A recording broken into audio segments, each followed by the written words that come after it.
So welcome to Shopify. My name is Rune, and this is our React Native at Shopify event.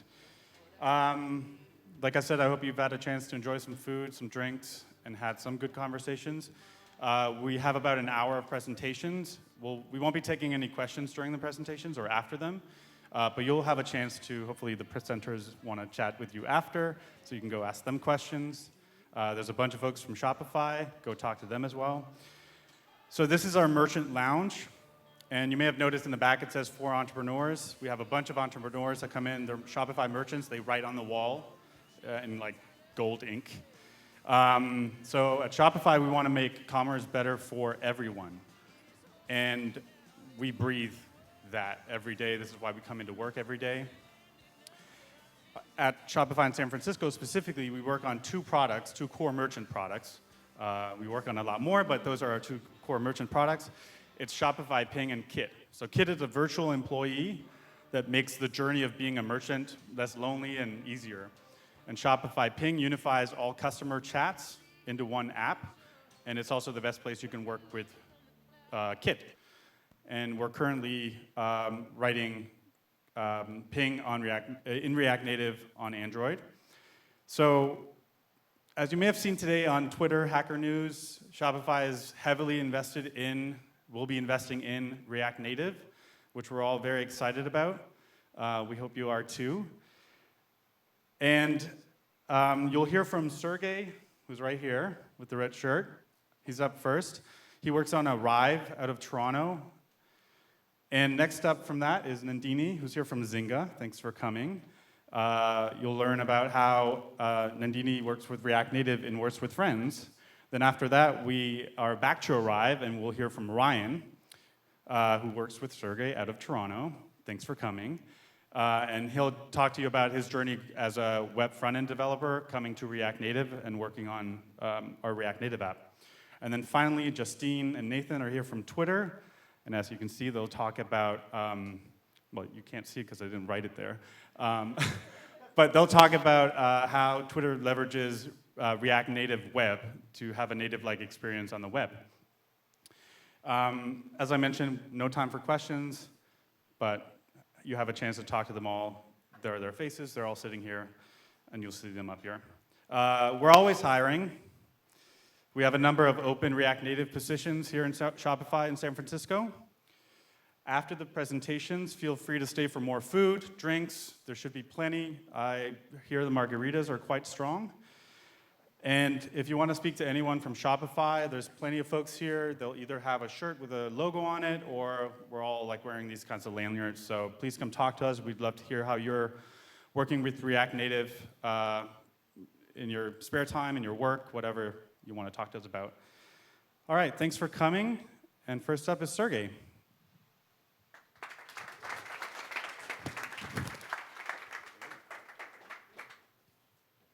Hello.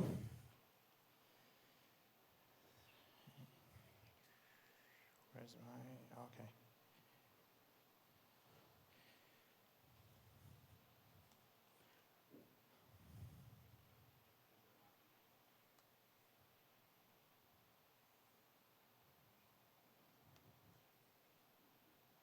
For some reason.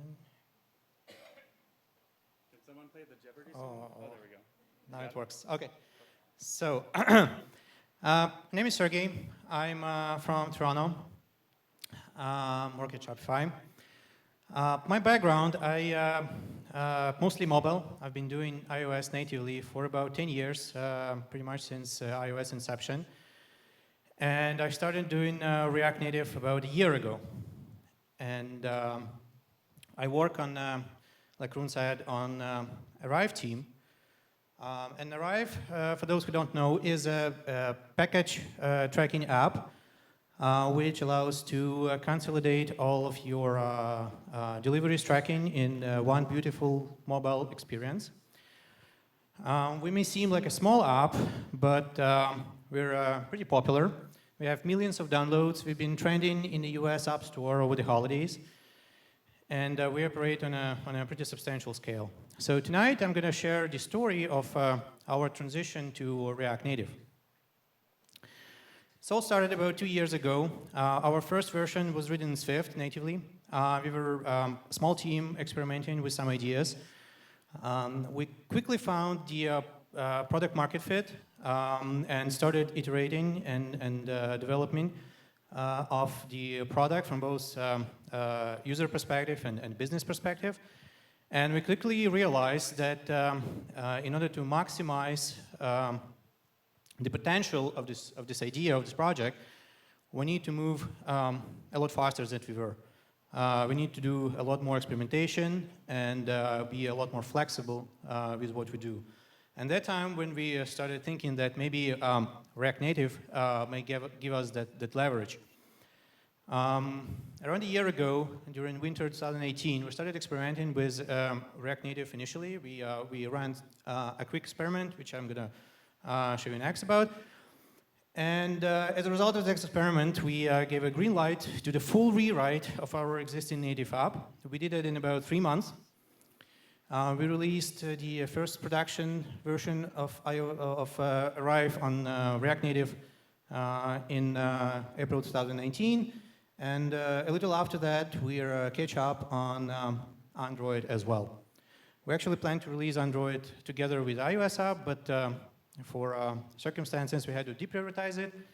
But even though we were not taking Android into account when preparing the initial iOS version, we were able to catch up on Android, spending just a little time. So like most of our code base, even though we were not specifically targeting Android, most of our code base was already ready for cross-platform. So back to winter 2018, we were considering React Native. So typically when we consider questions like this, we take the advantages side of each technological stack. And if you look at the native side, this is a traditional technology, meaning that there's a lot of learning resources and development resources out there. It's native APIs close to the metal, it's performant, and presumably those two gives us the highest possible quality for the mobile app. On a React Native side, the advantages that we're looking at are that it gives us the cross-platform experience. We can reuse a lot of the web stack since it's JavaScript. Arguably, React is a lot better abstraction layer for building stateful UI apps than UIKit, for example, was at the time. It abstracts away a lot of the boilerplate that we have to write just to make the app. So we can focus as developers, we can really focus on the core features of the app. And all of that combined leads to a lower cost of development. If you look at the question like this, it really seems like if you want to move fast from the product side of the business, we have to give up on quality. But that may not necessarily be true. I mean, we know that React Native adds another layer of abstraction on top of the existing UI kit on iOS, for example. And as another layer of abstraction, it has its own cost. And we know React Native has its own bottlenecks, and we know about these bottlenecks. But our intuition was if we were able to carefully work around those limitations, those bottlenecks, we can maintain the same perceived quality that the user would expect from any app. And even though it's not native experience, it may be still pretty good from the perceived experience, perceived quality expectations. So, and that may not work for any app, but we had intuition that that might work for us. So we decided to give it a whirl and try to experiment. That's what we did. We picked the specific use case, specific flow in the app, and tried to build in React Native the exact copy of that experience, like mimic as close as possible. And we put it on 2 different phones. We dubbed it Pepsi versus Coke test. And we gave it to a person who did not know which is which and asked him to tell if any of this is substantially worse than the other. Right? And this gives us an idea that it may be something that we want to do. And this gave a green light to this full rewrite project that we went through. The challenge with rewriting this app was that as you have noticed, the app is very interactive. So like we have a lot of the animations, interactions, and gesture handling, gesture-driven interactions in the app. And we had to maintain that because this is an existing app. If you're making a rewrite, the new app should look not worse than the existing one. We ended up using these technologies to make that possible. So we're using layout animation and animated APIs that are coming with React Native itself. We're heavily using reanimated APIs for declarative animations, especially since it goes along with declarative gesture handlers. And that allowed us to build a really rich, playful, interactive experiences within the Rive. There's all 60 FPS running natively, and the quality of the result was really outstanding. So the users are happy. Let's let's look at the. Thank you. Let's look at the business side. The business is happy too. We reached 95% code share between iOS and Android, even though we didn't have Android natively. When we rewrote the app into React Native, we were able to start supporting Android as well. We have 100% feature parity between iOS and Android. We have a 2-week release cycle, and we release iOS and Android simultaneously at the same time. We have fast developer onboarding.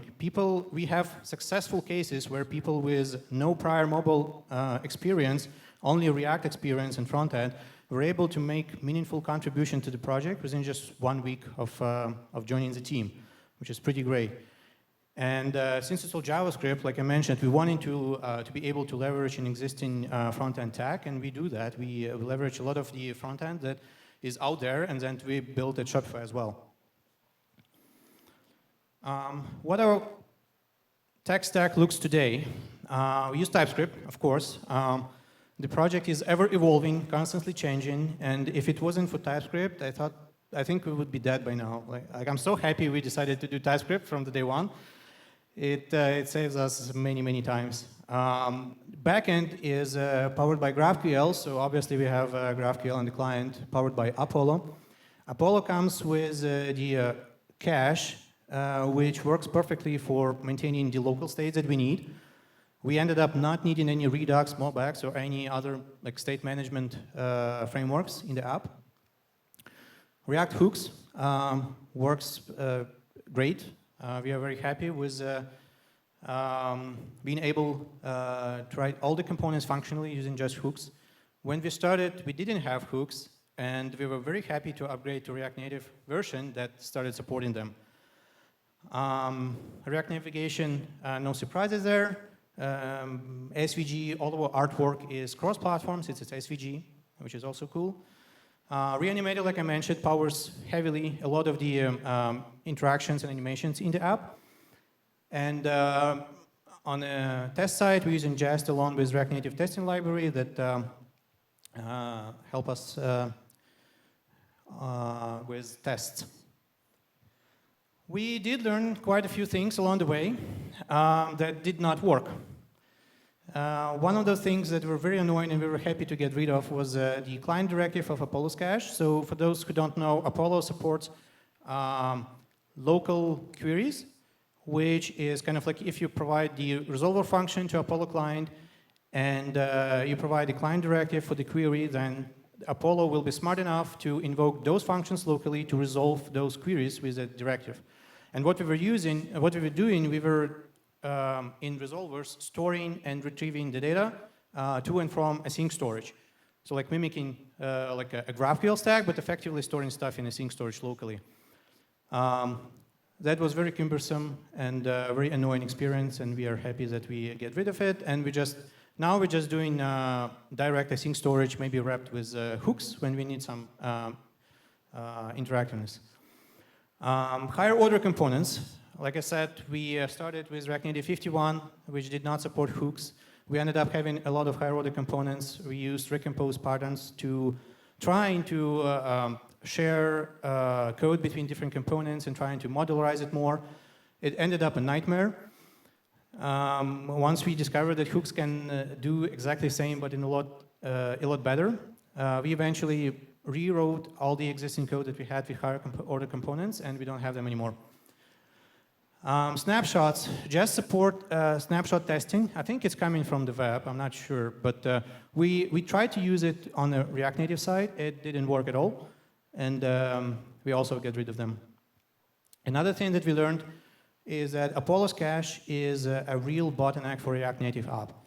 I think part of the reason is that Apollo's client was written primarily for web, and when it was designed, it was assumed that the persistency for the cache would be an atomic and synchronous operation, which probably is the case on the web, but it's not in the React Native world. So if the cache exceeds 2 megabytes, it's not really possible to persist it. On Android, it'll just crash. On iOS, it'll be very slow. So what we ended up doing is carefully picking which queries we want to store in the cache and which we want to not go in the cache, never. For example, we have a search screen, and obviously search results we don't want to cache. And also making sure that all our lists are paginated. That also helps reducing cache a lot. And as I mentioned, we were able to start using a lot of web front-end technology, which is really great because apparently web tech stack went far ahead than mobile. We are using Jest for tests. We used to run unit tests in iOS simulator, which used to take 30 to 40 minutes. When we migrated to JavaScript and running JavaScript tests in Jest in Linux containers takes about minutes, which is great. We're using storybooks to be able to quickly build the gallery of all the UIs that we use in the app. It helps with quick prototyping. It helps to gather early feedback from designers and other stakeholders. We use it a lot. Babel plugins, it seems like it's something that solves the front-end problem itself, but through the special import plugins, we are able to use the non-code artifacts like .graphql files and .svg files, transiently import them as the GraphQL files will import already parsed in AST, so we can use them right away. The SVG will be transpiled in the ready-to-use React components. So that increases the developer productivity by a lot. And we're using a lot of GraphQL tools.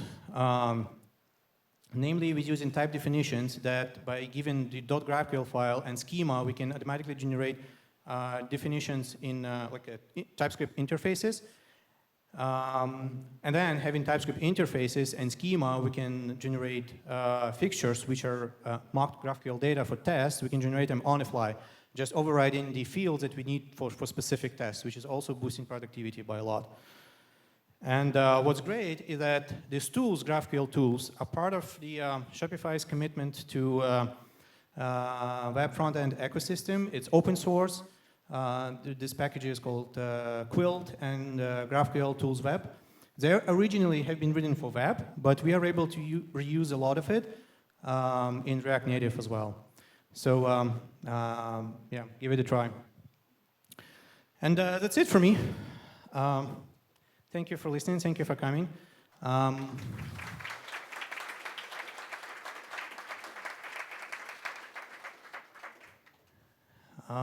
Yeah, we won't be, just to save time, we won't be taking questions now, but feel free to come by and I'll be happy to chat with you afterwards.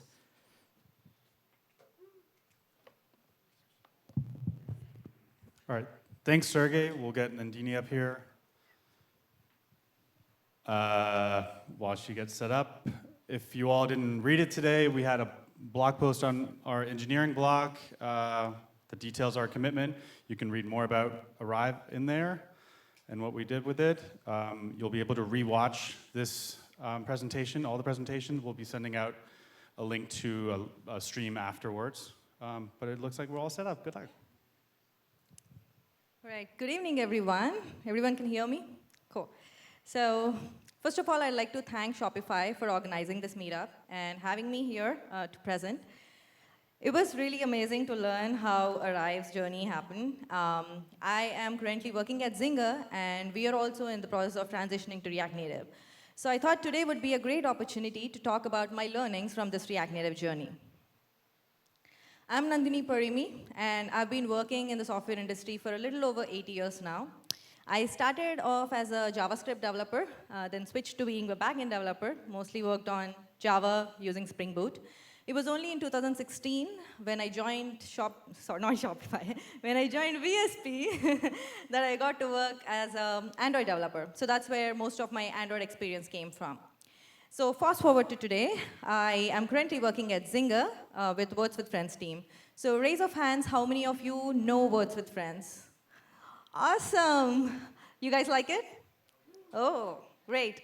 Perfect. So I work as a senior software developer at Words with Friends, and we are in the process of transitioning to React Native. So let's get started. So before I dive deep into the experience, just wanted to give you guys a little bit of Words with Friends engineering history. This game has been in the market for a little over 10 years now, which also means that the code base is 10 years old. So the code base is mainly split into iOS and Android with the core game experience, that's a game board, that was developed in Cocoa Studio X. Now this setup worked pretty fine for quite a while. However, the team had a lot of pain points. Like any feature that we have to develop has to be done on both the platforms, which also means twice the effort and twice the time, right? And over the period of time, we noticed a lot of bugs which were unique to each of these platforms. So the team decided to go ahead and have like a unified code base which could help us with this problem. So the team decided to invest in exploring a lot of cross-platform technologies that we have, like Xamarin, Unity, and React Native. After doing a lot of exploration, the team went with React Native. The main reason for choosing React Native was that it was very well supporting and documenting the integration into existing apps. And as I said, we already had an existing app, and we wanted to incrementally transition into React Native. The iteration tools, such as library loading, those were more mature, which speed up the development. So that was one of the reasons why we wanted to move to React Native in the first place, too. And the industry momentum and community support are really strong. The technology is emerging, which is really nice too, for such a big company to move to a new technology and adopting a new tech stack. That was very important. So that's right around the time when I joined the team. It was back in 2018 of October. And as I said, I have zero React Native experience and a very little JavaScript experience. I was mostly working on Java. So I had to initially ramp up with React Native and then started my feature work. So over the span of last year, I worked on porting the entire chat feature from native to React Native. I built in another add-on feature called opt-in chat, and I also worked on the solo challenge auto start game mode. Now I'm showing the list of these features to you guys to give you guys an idea of how much momentum React Native brings. I was the only developer developing all these features, so that was really cool. We could produce a lot and give it to our end users. So during my work at Zynga, I had a lot of learnings and a lot of gotcha moments. So I can't share like everything tonight, but I thought I'd share the top 5 things that I valued the most. So before I even started working on features or doing any kind of wrap up, I made sure to familiarize myself with the key concepts, like what are components, what are props, how do you create custom components, what is state, and how do you do state management. Now, having a good understanding of these core concepts helped me write more modular code and performance-efficient code. I also made sure to learn more about the lifecycle methods. I'll talk more about it in the next slide. So Words with Friends supports offline mode. So that also means that we have some level of data persistence on the client side. So I made sure to familiarize myself with the async storage, which is the React Native built-in storage system that it provides. I hear that you guys didn't use any state management tools, but we did. Like, we had a lot of data floating around, so we had to use MobX for that. We really like it so far, and we use Serializer for helping with the data persistence. So before I started working on the features, I also made sure to learn more about these open source libraries as well. So lifecycle methods. This is also one of the important concepts I'd like to suggest for anyone who's getting into React Native. On the screen, you can see the lifecycle methods that get called when the component initially loads and when the component state updates. So why is it so super important to learn about these? Why am I talking about these, right? So there were many scenarios during my development experience where I had to make an API call or track screen views. So in order to do that efficiently, I need to understand which of these lifecycle methods I need to overwrite and add that API call. Say, for instance, if I put my API call in the render method, which can get called multiple times, that means I'm adding an overhead and creating a bottleneck there. So that's one of the reasons why I think it's super important to understand what lifecycle methods are and how to use them. Hybrid app. By far, this concept was one of the interesting and challenging things that I have learned over my work. So we didn't completely stop working on native app and developed the React Native app from scratch. We were doing it incrementally, which also means that during this transition phase, we had both native and React Native code working together, making it a hybrid app. So that gave me an opportunity to learn about how native and React Native communicates with each other. And I also had to write some code, bridge code, in order to make these bridge calls work fine. So that was a little bit challenging because I was the only developer working, and I had no iOS experience, but I had to bridge on both platforms. So that was a little bit challenging there. Also, for those who are relatively new to React Native, the data persistence is different when compared to native versus React Native. So if you're in my boat where you have a hybrid app where you have to deal with both native and React Native code, you need to make sure that the data is synchronized between both the platforms. So that was one of the challenges as well. Open source library. So I had a really good opportunity to choose an open source library for my chat feature. So before choosing the library, I usually go through the original drill, like how many contributors are there, how often do they release, do they have any outstanding issues that might jeopardize my feature, kind of. And after doing a lot of due diligence, I went with gifted chat. It worked really well for the starters. For the couple of months, it was very rosy, very nice. And after a couple of months, there were series of bugs because there was a new release and there was a series of bugs. And I was like, okay, I'm pretty sure the library is not going to release anytime soon. And it's better to contribute back to the library rather than actually waiting for someone else to work on those bugs, right? So I went ahead and put up PRs and got it merged. And that way, I unblocked myself.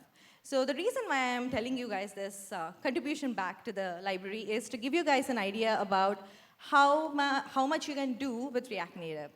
I had zero experience, and within a couple of months, I was comfortable enough to go to an alien library and put a PR on their library. So that's awesome. Okay, patching a library. So this has nothing to do with the React Native, but this is something that I learned during my development process, and I really want to share with you guys. So say, for instance, you guys do all your due diligence, right? It's a super good library, and you use it, and say 6-7 months down the lane, there is an unforeseen issue. And you don't know when the next release would be, and you're kind of stuck at the moment. In that case, you can use an NPM dependency called patch package. It helps you fix your bugs and add that code on the top of the NPM libraries. And that works every single time. Even if you do an NPM install, that works even with that. So that will unblock you in certain cases. So that was an interesting find that I had. Performance improvements. So over the period of last 1 year, I learned quite a few tips from my colleagues and also from online forums. And I wanted to share a few of them. So whenever you do animations on Android, using native driver prop would definitely speed up and give you performance improvement. If you're dealing with a large list of data, using flat list or section list would definitely improve the performance as well. I use MobX, and I understand the importance of using computed properties when it comes to avoiding re-renders. So that is also one of the tips that I would like to give you guys. And as far as the app size is concerned, using WebP format for your images would definitely reduce the app size as well. So that would improve your performance of the app. So On the screen, you see React Native Dev Tool that I use every single day for debugging any of the UI issues that I have. It's pretty similar to the Chrome debugging that we usually do, but this is for the simulator. So you just open up the debug menu, and you can select the show inspector, and you can select any of the items and debug any of the UI issues that you might have. This is really cool. This saved my life so many times, so just wanted to share this with you guys. So overall, my experience with React Native has been pretty positive. I have had a really quick ramp up. I was able to create prototypes really fast, and I really appreciate the live reload of changes. As I mentioned before, I am an Android developer, so I'm assuming like there must be at least a few of Android developers here in the audience, and you guys know how painful it is to build using Android Studio, right? So seeing your changes live is something godsend. And anytime I have any kind of issue with React Native, I run into bugs, I'm pretty sure to find an answer online. There is a great community, so I really appreciate that as well. So everything wasn't too rosy for us especially. So we were dealing with hybrid app, and we had to put in some significant amount of work while dealing with the hybrid app. That's mainly like related to the bridge work. And state management gets sometimes tricky. So we need to really make sure that we are not adding any bottlenecks anywhere. So that was also one of the challenges. I still have the challenge even today, so I'm trying to learn that. Sometimes the error logs are very deceptive. Say, for instance, you have an error thrown during this bridge call, bridge communication between native and React Native. The error logs you get, you can, like you can't really say like which platform is throwing it, whether it's native or React Native.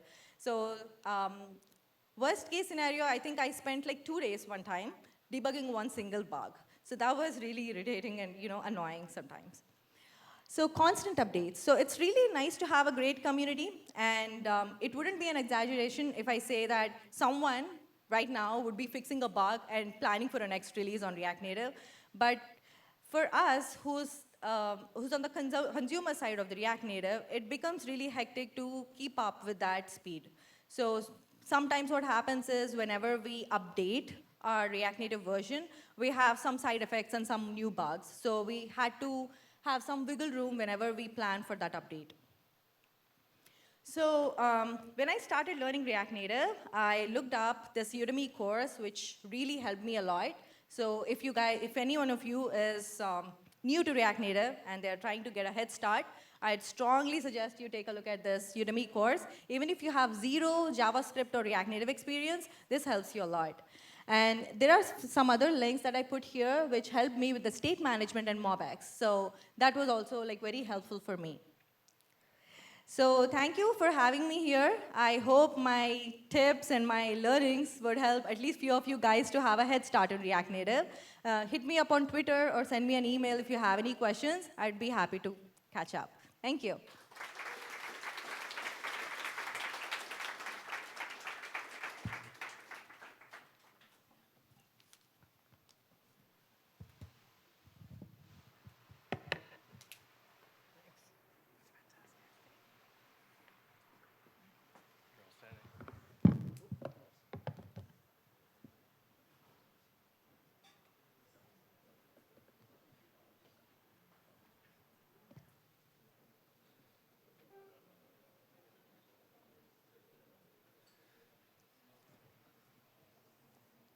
All right.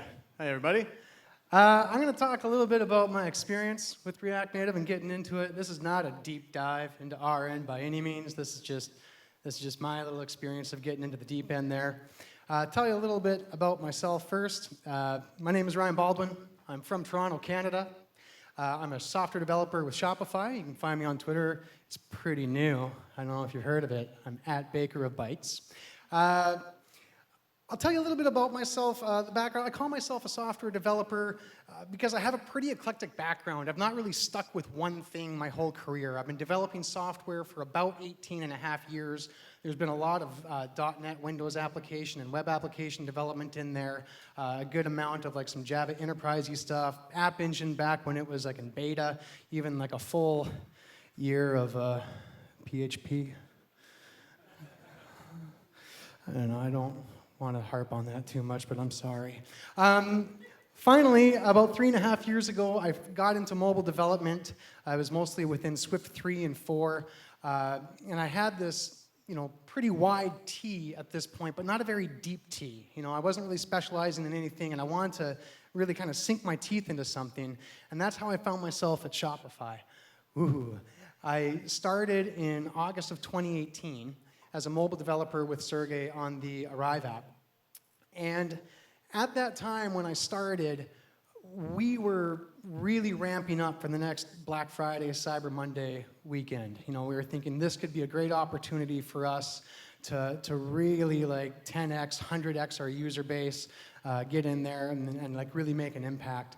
And it totally happened, and I was like freaking out. Like our monthly active users went through the roof, our daily installs were going bananas, my heart rate was like boom, boom, boom, boom, boom, boom, boom, boom, boom. And the whole weekend, I'm like, please don't crash, please don't crash. And everything turned out great. And I was super stoked because this was like my first big experience on a mobile app. Like the stuff I was doing before was like self-management apps for patients with chronic disease. You don't really have a huge user base for that. Like, we're talking like dozens of patients as opposed to like thousands or tens of thousands or millions of users. So I was like stoked. And right after that, I got news like, we're going to try React Native. And I was like, really? Really?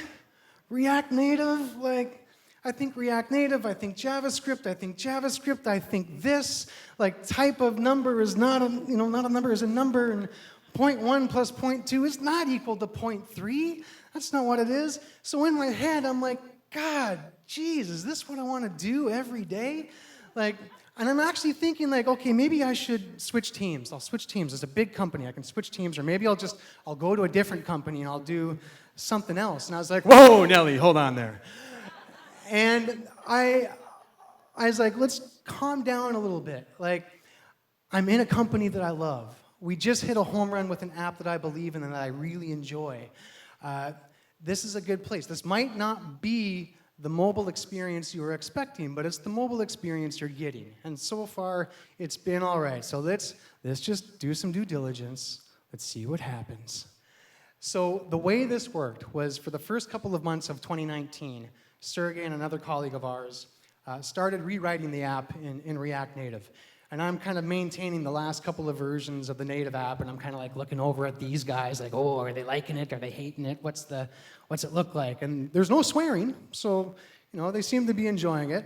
So in March of 2019, I kind of took my first ticket, and that was to take these account cards that we have. It's just like a real simple component that we use to kind of represent your account in Arrive.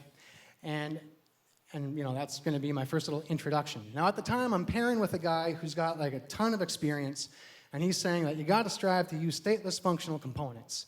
You want to pass in the data that you need as props, take that data, consume it, and spit back some JSX. And in my head, I'm like, sounds like, functional purity. There's no hidden inputs. There's no side effects. This seems pretty straightforward. So just in case there's anybody in here who's not seen React or React Native before, this would be like a real simple kind of hello world thing. You have a greeting, you pass in a message and like some maybe other standard view props, and you spit back a view with some text in it. It's not rocket science. So I was like, I can do this, no problem. And I created this big, huge thing. This is like maybe 40% of it, and it goes on and on from there. And I'm proud, and the guy that I'm pairing with is like, no. And so I was like, well, it's functionally pure. It works. There's no hidden inputs. And it's like, well, maybe like step back a little bit. Let's think of some other stuff. Like there's the principle of single responsibility. If a component is just a function, you don't want a function to be doing like everything under the sun. You want the function to be doing something simple. So you want the component to be doing something simple. I was like, gotcha.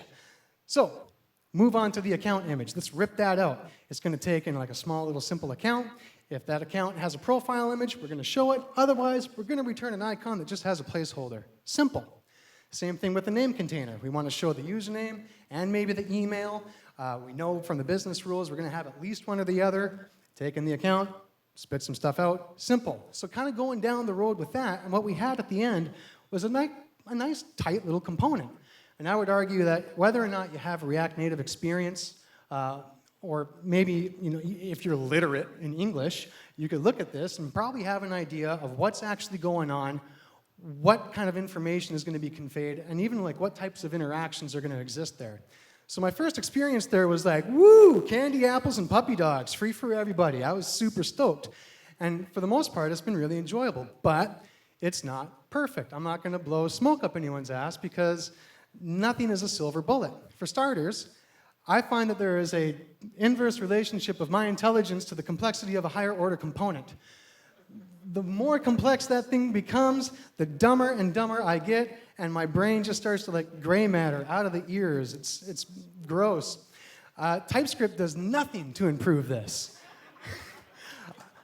I like TypeScript, don't get me wrong. I think it's a good language. But there's a lot of syntax and shit going on there, and then you couple that with a bunch of higher order components, and it's like, mercy me, I just want to go back to PHP, I know, it's a little too harsh. But thankfully, as of like React Native 5.9, we got support for hooks. I think Sergey alluded to, we've ripped out almost all of our higher order components. Everything is happy. Stack traces are sweet in React Native. They tell you nothing. They look good, it's on the device, it's there. This was a stack trace that I got maybe a couple of months ago. And it was like happening randomly. And the only reason why I knew what was wrong was because I totally wrote this bug. And like the data structure, I was like, I know where that's coming from. But if I didn't have that context of like the intimate workings of how the app works, I think it would be just painful to have to go in there and do this. I think there's like a pull request though for the next version of React that's showing like code view of what's actually wrong. So, oh boy, bring it on.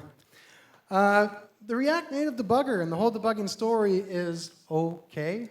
It's, I think we've used a lot of this before. You can set breakpoints and add watches, and for the most part, it works all right. If you have an asynchronous function, it's a pretty roll of the dice as to whether or not you're actually going to break on that. I find that I have to supplement a lot of this with console logging. I'll give it a grade at the end of the day. It's a solid C-, but like C- students get jobs. They do all right. Tooling, though. If we go into tooling, oh my God, I love the tooling in React Native. So like the Expo SDK, we don't use it at Shopify, or we haven't yet. I don't know if we ever will, but I use it on some of my own stuff. And this is like, it's to React Native what Rails is to Ruby. It's just a nice SDK. It's got a bunch of native modules already there for you. You can spin up a new app like immediately. And it kind of more or less stays out of the way though. Like if you get real complex with your app and you just don't want to handle or can't use Expo anymore, you can divorce it. You were never married in the first place. You didn't have to put a ring on it. You can just step away and everyone's like, hey, cool, man. Storybook, love it. Sergey touched on that. I love the idea of being able to build my components and create all these visuals away from the context of my app. And then I have a nice little catalog of all the components and views that have been created in the application. It's like Playgrounds, but it works. It doesn't crash. I'm a big fan of it. TypeScript. It's cool. You should check it out. I don't know what to say about that. It's a decent language. I like it. I like the ability of being able to hot swap your JS bundle. We don't use this in production, but it's definitely something that we use during our pull requests in the development lifecycle. Typically what we do is you issue a pull request. We got a little bot in the background that everything works. It's going to generate a QR code, and then like the product owner or whoever else can just scan the QR code. It launches Arrive. It downloads that branch, installs it on the phone, and they can test it. There's no like long delay of getting the next binary out or anything like that. It's been an awesome way to get that turnaround. The community is really great. It's really nice. I find it really friendly. There's a lot of stuff going on. You got a lot of support from major players, of course, like there's Facebook. Microsoft is now starting to let the cat out of the bag of just how much React Native they're actually using in their products, which I think is really cool. I did not know that. And just with like my own sense of community within Shopify, I'm not just like some Swift dev out in the corner, because Shopify is not traditionally known as mobile, but we're very heavy in the web stuff.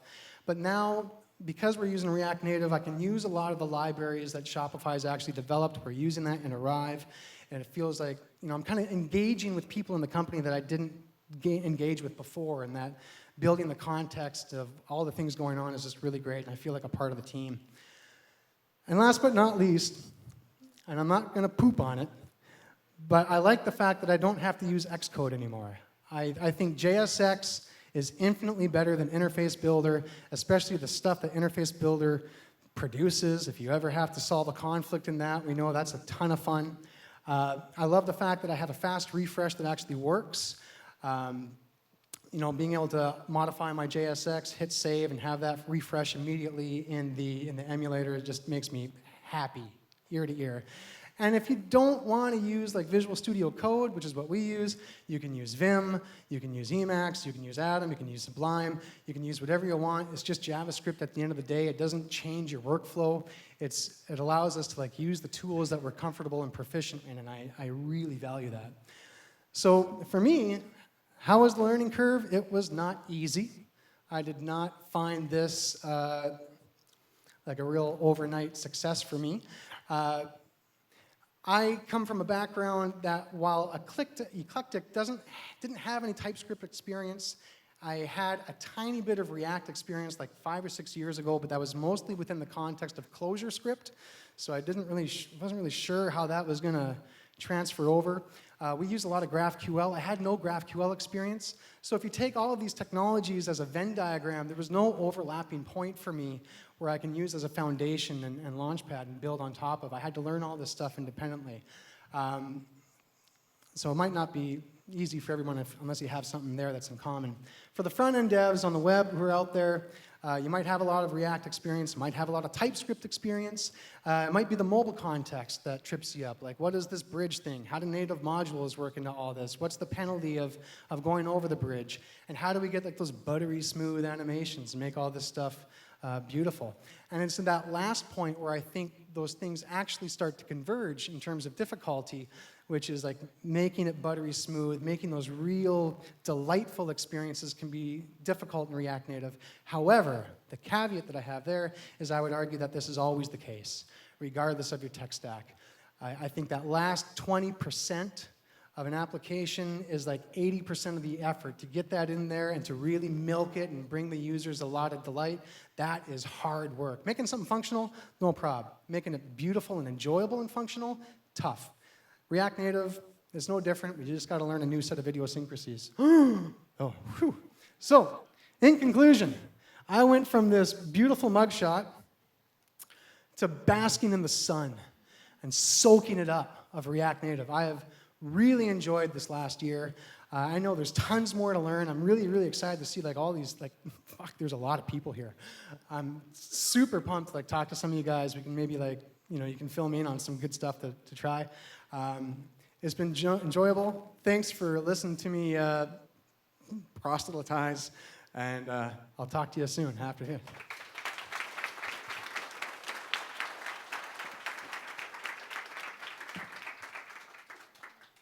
Thank you, sir. Thanks, Ryan. Speaking of community, we have our friends from Twitter.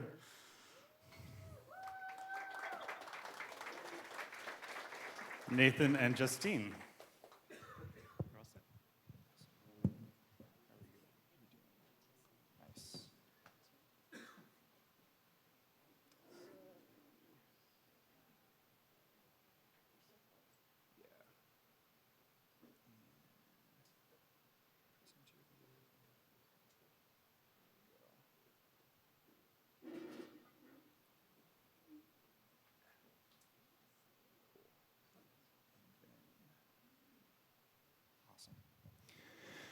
Hey everyone. Oh wow, there are a lot of people here.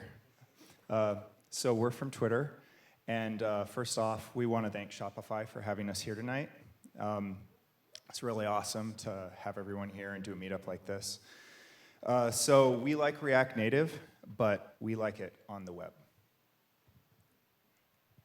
So hey, I'm Justine. I'm a software engineer on the team that builds Twitter.com, which I personally think is a pretty cool job. And I'm Nathan, and I do the same thing. So this is the first talk we've ever given, so we tried extra hard, and this is a tweet to prove it. We spent a whole hour trying to align some of the globes on the first slide, because, yeah, sometimes that just happens. So many of you may be here because you know about React Native and you build mobile apps using React Native, so you're wondering, React Native web? What does that mean? And I'll explain you a React Native web, but before that, we're going to talk about the history of React Native web and Twitter.com and how those intersect. Originally, Twitter.com was built using Scala. So raise your hand if you know Scala. That is a lot more people than I was expecting. All like 3 of y'all.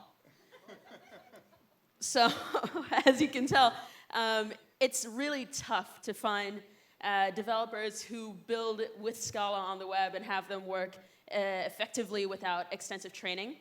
A really good example of this was that one summer we decided that we would round all the buttons on Twitter.com, and there was an intern that rounded buttons his entire summer, one by one. So we couldn't keep that one going. And we decided that we needed a new, more efficient framework so we can deliver Twitter.com to our users in a way that also makes our developers happy to be doing their jobs. This is where React Native Web comes in. So with React Native Web at Twitter, we believe that it is a framework for building native-like web apps for everyone, everywhere. And the key phrases here are native-like and everyone, everywhere. React Native Web helps us scale at Twitter in a way that React by itself really couldn't, because it wasn't fully designed to in the way that we needed it to scale. But React Native Web gives us those tools out of the box and allows us to build products at a scale that can reach anyone. So when Justine and I were developing this talk, we boiled down 4 major points that, just purely for time's sake, 4 major points that we think are really awesome things about React Native Web that we appreciate at Twitter. These are all big problems that React Native Web solves, and they're all big problems that companies face at scale, especially the kind of scale that we have at Twitter. The first one here is right-to-left support by design. We think this is really important. React Native Web gives us that out of the box for Twitter, and for many of you as well. Providing that service to your customers is very important. A second point is touch-oriented native UI primitives by design. We've heard a little bit tonight from the other speakers about how React Native is great at bridging. I like that, the bridge. That was a really cool way to say it. Yeah, the native UI primitives that React Native Web gives us include like a touchable primitive, which makes it very easy to develop for touch-oriented devices. Well, we're not going to go deep on that tonight. We do think that you should go look up the open source GitHub repo and dig into that a little bit. The third point is how React Native Web helps us build an accessible application. And the fourth is about how React Native Web helps us solve a lot of the CSS problems that applications start facing at the scale that we build our application. So one of React Native's web strengths is the accessibility by design. I like to think of this as its ability to generate accessible websites on behalf of the developer right out of the box. So this is what we're going to go a bit deeper into for now. And throughout this bit of the talk, we're going to talk about how to create an accessibility-friendly button in both React and React Native Web. So we want this button to work for those using screen readers and trackballs and people otherwise navigating via their keyboard. So we're going to need a large tap target. We're going to need the most appropriate semantic HTML elements. We're going to need the right ARIA role and tab indexes. We're also going to handle triggering the on-click handler when space or enter are pressed for that just finishing touch on keyboard friendliness. And when the button is disabled, we're going to remove the tab index in ARIA roles and update the ARIA labels appropriately. Yeah, you're all squinting at the slide. That's the point. There's a lot of code here. It actually does work. This is all real code, by the way. It totally works. But building accessible websites is very, very important in reaching everyone everywhere. But you don't really want to write this much code to do it. Like, that's kind of more work than I was hoping for. So this can lead to EMs or PMs who may be asking the question, do you really have to do this for like all your components? You sure? That's going to take a while. But that's not a valid question, in my opinion, and it shouldn't be at Twitter scale. The answer should always be yes. You should always include accessibility in the fabric of your website as you're building it. Because it really sucks to go onto a website or try to use an app and you have to use an accessibility device. And those developers didn't decide they want to include accessibility in their planner and their roadmap. And you can't really have the fun experience that we all come here to build apps for. We want to show our friends our cool apps. We want to send it out to the world. But you can't do that effectively if you leave out a large portion of the world by not making the choice to be accessible from the get-go. There's also some CSS. This one's bigger. There's a little bit to reset the default styles on the button and to make your cursor a little hand when you hover over it. But overall, this gets a big ol' nope. This is the same button in React Native Web. It compiles down to the same code. But you realize it's significantly easier to write. You can even read it on the screen. So I don't have to tell it about the kind of HTML element that I want. I don't have to tell it to remove click handlers or event handlers when my button is disabled or anything like this. I just have to tell it the correct accessibility role, and it will decide how to handle rendering the semantic HTML element that would be appropriate for the situation, and what ARIA labels and tab indexes and all that fun stuff it needs to put onto the element in the DOM. So we get also a few additional niceties that I didn't include in this code sample. One that I personally think is quite cool is that if you are rendering a view or a text element in React Native Web and you give it a certain ARIA level, it will, if you also set the accessibility role to header, it will decide to render the correct header element, like H1 or H2, depending on that ARIA accessibility role and the ARIA level. So this makes accessibility a boon rather than a burden for negotiating about with your PM. I feel like this is particularly important as we build apps in the scene of globalization. So yeah, this makes it a lot easier to build user-friendly websites. All right, the next big point that we wanted to talk about was how React Native Web helps us leverage CSS and JS to build CSS at scale. So on this slide here on the right-hand side of the slide, there's a screenshot. And this screenshot is from a talk by Christopher Chadeau. And we're not going to get into the talk today, although Justine and I have the link for you. If you want it afterwards, come up and talk to us. But in that talk, he talked about a multitude of issues facing CSS at scale today. And I'm going to walk through every single one of these points. The first one is global namespace. It's absolutely crazy that most people still write a lot of their CSS using what basically is global variables or global identifiers in the cascade. React Native Web namespaces all of our styles for us so that we don't have to worry about that right out of the box. Next, we have dependencies, which in this case is referring to importing separate style sheets, partial style sheets into your components, and that just introduces, or it adds likelihood to bugs. Having our CSS inside our components in the style sheet, but on web, is a real game changer for us. The third point is dead code elimination. And React Native Web allows us to automatically get rid of dead code in our CSS to reduce bundle sizes that we deliver to our clients. The fourth point here about minification, that's tied in with the third point. Because we're using the style sheet in React Native Web, it minifies all of our CSS styles, and that reduces our bundle sizes as well. And finally, the fifth point here, we actually have a slide dedicated to this one individually because we think it's really cool, and that's the sharing of constants. That can be a big problem at scale for CSS throughout a large application. And React Native Web in particular has a really nice solution that we think you'll like. Another big thing for us about CSS and React Native Web is how it provides us validation in development mode. So you can see this array here on the right-hand side has a series of different properties. And in development mode, while you're building your website, it will validate all of your properties. It gets rid of the important property, which is really nice, and it disallows some abbreviated forms of styles as well.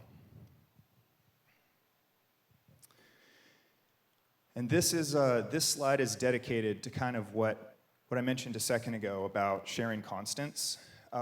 Many of you might import maybe a root theme into your different components and then use that to reference throughout your style sheet if you're writing React Native currently.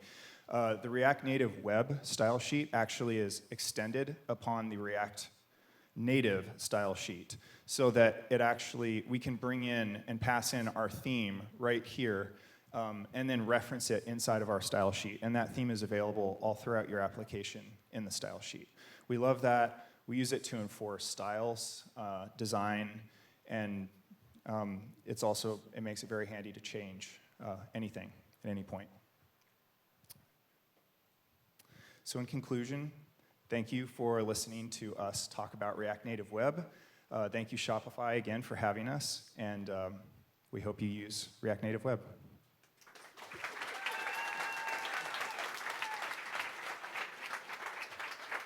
I also need you guys to know that in the speaker's notes for the slide, he wrote rock on, so that's what I have to say to you for tonight. Rock on, ask us questions after. Thank you. Great. Thank you, Nathan, Justine, Nandini, Sergey, Ryan. Thank you all for coming. Stick around. I hope there's more food. I see chips. There's more drinks. We'll get some of the chairs out of the way so there's more room to mingle. Go ask questions to all these fine folks who just presented. Talk to each other. If you see anybody with a Shopify lanyard or shirt on, go talk to them. Have fun. Thanks so much.